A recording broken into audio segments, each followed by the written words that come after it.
Cette journée d'échange entre les affiliés de la mutuelle de la fonction publique et la direction de cette structure d'assurance maladie qui a eu lieu ce 8 septembre 2022 consistait à évaluer l'état des liens de prestations offertes par la mutuelle de la fonction publique à ses affiliés, comme l'indique la directrice AI de la mutuelle de la fonction publique. L'objectif que nous nous sommes fixés, c'est de rencontrer annuellement nos partenaires qui sont nos affiliés, les prestataires de soins, les employeurs, pour qu'on puisse faire une évaluation de l'année écoulée, voir ce qui a marché pour qu'on reste sur la même voie et pour ce qui n'a pas marché pour qu'on puisse améliorer les prestations, voir si on peut éliminer certaines choses qui n'ont pas bien marché l'année passée. L'année passée, nos affiliés nous ont exprimé leurs plaintes, comme quoi pour les affiliés qui habitent loin des agences, ils ont du mal à se déplacer pour venir chercher la carte mutuelle, d'autres pour venir faire des déclarations, des factures, des prestations. Et c'est dans cette optique que la mutuelle a pris la décision d'étendre ces prestations en créant des agences dans chaque province.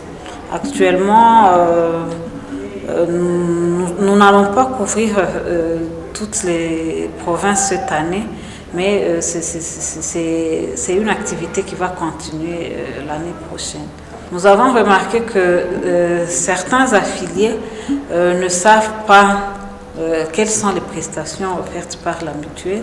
Entre autres, ils ne savent pas que l'hépatite C, les médicaments contre l'hépatite C sont pris en charge. Nous allons continuer à informer la population pour qu'ils puissent savoir leurs droits en la matière. Dans le but de continuer à améliorer les prestations à ses affiliés, la mutuelle de la fonction publique prévoit continuer la distribution des cartes biométriques à ses affiliés, rembourser les examens de scanner et inciter les cotisations. Actuellement, nous sommes dans une campagne de distribution de cartes biométriques.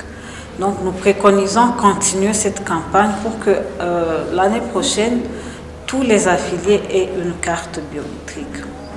Deuxième chose, au sortir de cette réunion, ils nous ont demandé à ce que la mutuelle puisse rembourser le scanner et l'IRM.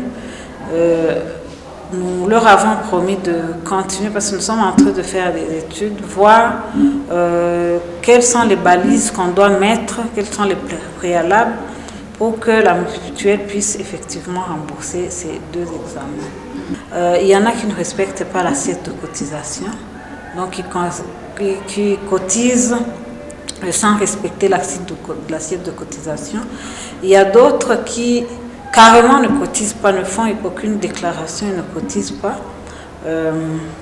Nous leur avons invité à respecter la loi en la matière et la plupart nous ont promis d'approcher le service de la mutuelle pour qu'ils puissent désormais faire des déclarations.